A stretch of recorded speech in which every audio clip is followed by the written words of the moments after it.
Have you ever stared at your paycheck, seen the huge chunks sliced out for taxes, and then read a headline about a billionaire paying almost nothing? It feels like there are two sets of rules, and in a way, there are. But what the ultra-wealthy are doing isn't some illegal scheme. They aren't cheating the tax code. They're using a different playbook. It's a playbook filled with perfectly legal strategies designed to do one thing: turn heavily taxed income into lightly taxed or even untaxed wealth. Today, we're opening that playbook. We're going to break down the core strategies they use to legally shrink their tax bills, from buy, borrow, die to creating paper losses. And most importantly, show you how to start thinking like them. Section 1. The Secret Playbook: Shifting from Income to Wealth. The first and most important play is understanding the difference between income and wealth. This is the key that unlocks almost every other strategy we're going to talk about. The American tax system aggressively taxes one of these and barely touches the other. Your paycheck is income. Specifically, it's earned income, and it's the most highly taxed money you can make. It gets hit with ordinary income tax rates that can climb as high as 37%, not to mention state taxes and payroll taxes. But the fortunes of the super rich aren't built on paychecks. Their wealth comes from the rising value of their assets, stocks, real estate, and companies. This growth in value, known as an unrealized gain, simply isn't considered taxable income. Think about that for a second. Someone's net worth can jump by $10 billion in a single year, but if they don't sell the assets that produce that gain, their taxable income could be next to nothing. This creates two parallel tax systems. The first is for labor, for people who trade time for money. This system is a finely tuned tax collection machine. The second system is for capital, for people who use money to buy assets that grow. This system is packed with incentives, loopholes, and ways to kick the tax can down the road. The government essentially encourages you to invest and own things by giving you a much friendlier tax rate when you do. The entire playbook of the rich is built on this one idea: minimize earned income and maximize wealth from assets. Don't just earn money, own things that make money. It's a huge shift in thinking. Instead of asking, "How can I earn more?" they ask, "How can I acquire more assets?" Once you get that, all the complex strategies start to make a whole lot of sense. Section 2. The Core Strategies. So, how do they actually pull it off? Let's break down the 5 core strategies that form the backbone of their tax playbook. Strategy 1. Own nothing but control everything. This sounds like a riddle, but it's a cornerstone of tax planning. When we say the rich own nothing, it's not because they're minimalists. It means they rarely hold big-ticket assets like businesses or real estate in their personal names. Instead, everything is owned by a web of legal entities, LLCs, S-Corp, and trusts. For a regular employee, the formula is painful. Income, then tax, then expenses. You get paid, taxes are taken out immediately, and you pay for your life, your car, your phone, your internet, with whatever is left. A business owner flips that formula on its head. Revenue, then expenses, then tax. The business makes money, then it pays for all of its ordinary and necessary expenses. Only the profit left over at the end gets taxed. This creates a massive opportunity to legally write off things that look a lot like personal living costs. That business trip to a conference in Hawaii? Deductible. The SUV used to visit clients or properties? Deductible. A piece of your home office, cell phone bill, and internet? All potentially deductible.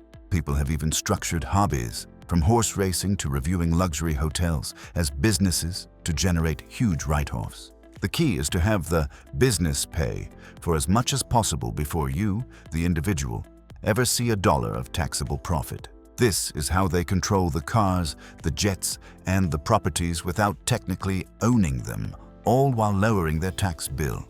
It's a mindset shift from being an employee to being the owner of your own financial world. Strategy 2. The Billionaire's Trio. Buy, borrow, die.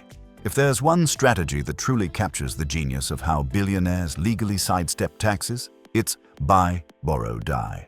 This 3-step dance is the holy grail for growing wealth across generations. First, buy. The wealthy use their money to buy assets that go up in value.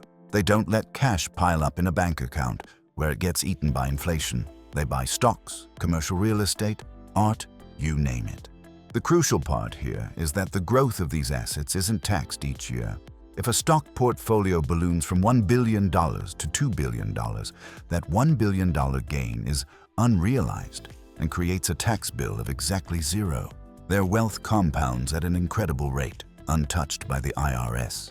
Second, borrow. This is where it gets truly brilliant. How do they afford their lavish lifestyles if they never sell their assets and trigger taxes? They borrow, but not like us. They take out massive, low-interest loans from private banks, using their ever-growing stock portfolios as collateral. And here's the kicker. A loan isn't income. It's debt, so it's completely tax-free. A billionaire can borrow hundreds of millions of dollars to fund their life without selling a single share of stock, meaning they never generate a taxable event.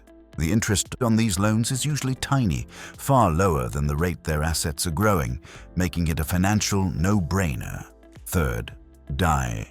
This final step is the most powerful and controversial loophole in the entire US tax code.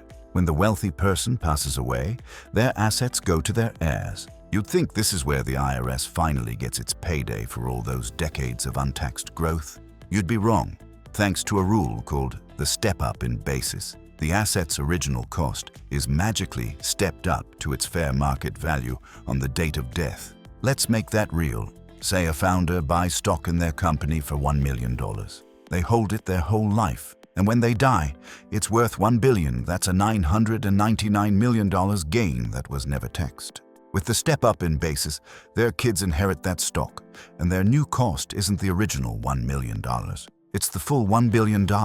They can sell it the next day for $1 billion and pay absolutely zero capital gains tax. That $999 million gain is legally and permanently wiped from existence. It's the ultimate tax avoidance strategy, letting wealth jump from one generation to the next, almost completely tax-free. If you're getting some value out of this, do me a favor and hit that like button and subscribe. It really helps the channel create more content like this to help you secure your financial future. Thank you. And now, back to the video. Strategy 3. The real estate empire and paper losses. While buy, borrow, die is a billionaire's game, real estate is a tax-advantaged playground for a much wider range of investors. Real estate lets you generate positive cash flow while legally telling the IRS you lost money. The superstar of this strategy is depreciation. The tax code lets you deduct a portion of a property's cost each year, based on the idea that buildings wear out over time. For residential rentals, you get to write off the value of the building over 27.5 years. Here's the magic. Depreciation is a paper loss. It's a deduction for an expense you didn't actually pay that year. Even better, this paper loss often happens while your property is actually going up in value. So, you could have a rental property that puts an extra $10,000 in cash in your pocket. But after you deduct depreciation, mortgage interest, and other expenses, you can show the IRS a taxable loss of $5,000. That loss can then be used to cancel out other taxable income, like your salary. And it gets better. When you want to sell a property that's shot up in value, you can use a 1031 exchange. This rule lets you sell one investment property and roll all the profits into another, deferring all capital gains taxes. You can swap properties over and over, letting your equity grow tax-free for your entire life. And when you die, your heirs get that step up in basis, and all those deferred taxes vanish forever. Strategy 4. The two types of income and why it matters. We touched on this, but it's so important it's its own strategy. The tax code treats money differently depending on how you get it. This is the core reason the rich often pay a lower tax rate than you do. Earned income is from a job. It's taxed at progressive rates, topping out at 37% federally. This is what most people have. Investment income, specifically long-term capital gains from assets held over a year, gets special treatment. The rates are much lower, 0%, 15%, or 20%.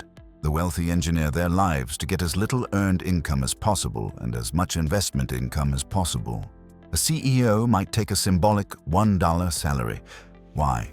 A salary gets taxed at the highest rate. Instead, they get paid in stock options. They're compensated with assets, not cash. They hold those assets for more than a year, and when they finally sell, they pay the much lower capital gains rate. This is how a hedge fund manager making $50 million a year can legally pay a lower overall tax rate than their assistant making $80,000. It's not about how much you make, it's about how you make it. Strategy 5. The generational wealth machine. Beyond just buy, borrow, die, the ultra-wealthy use a whole toolbox of estate planning strategies, mostly trusts, to control their assets and keep wealth in the family for generations. A favorite tool is charitable giving. While it sounds noble, it's also a killer tax strategy. Instead of selling appreciated stock and paying huge capital gains, a wealthy person can donate that stock directly to their own private foundation or a donor-advised fund. This gives them a double benefit. They get an immediate tax deduction for the full value of the stock, and neither they nor the charity ever pays the capital gains tax on its growth. They get to look generous, control where the money goes, and erase a massive tax bill all at once. More complex tools like charitable remainder trusts take it even further. You put an appreciated asset in the trust sells it tax-free, and then it pays you an income for the rest of your life. When you pass away, whatever is left goes to charity. It's a way to turn a non-income producing asset into a lifetime cash flow while dodging a huge tax hit. Section 3. How you can start playing their game. Okay, you're probably not setting up a charitable trust tomorrow. That's fine.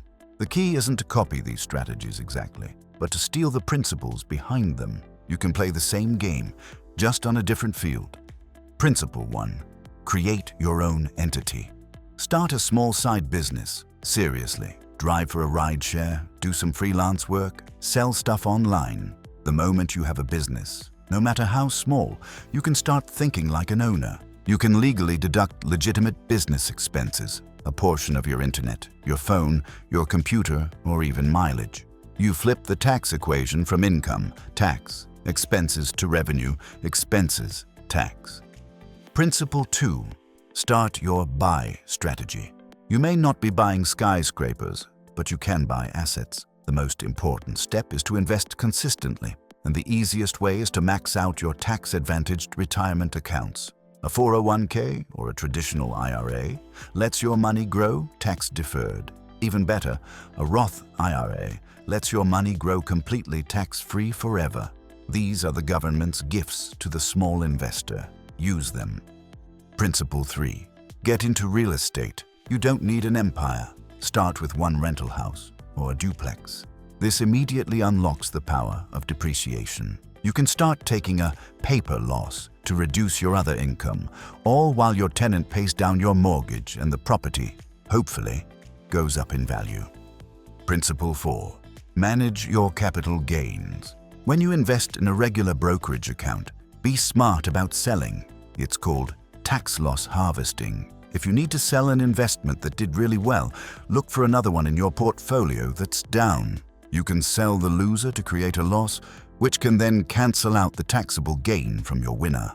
The whole point is to change your mindset. Stop thinking of yourself only as an employee. Start thinking of yourself as an investor and a business owner, even on a tiny scale. Every step you take opens up a new part of the tax code that was previously closed off to you.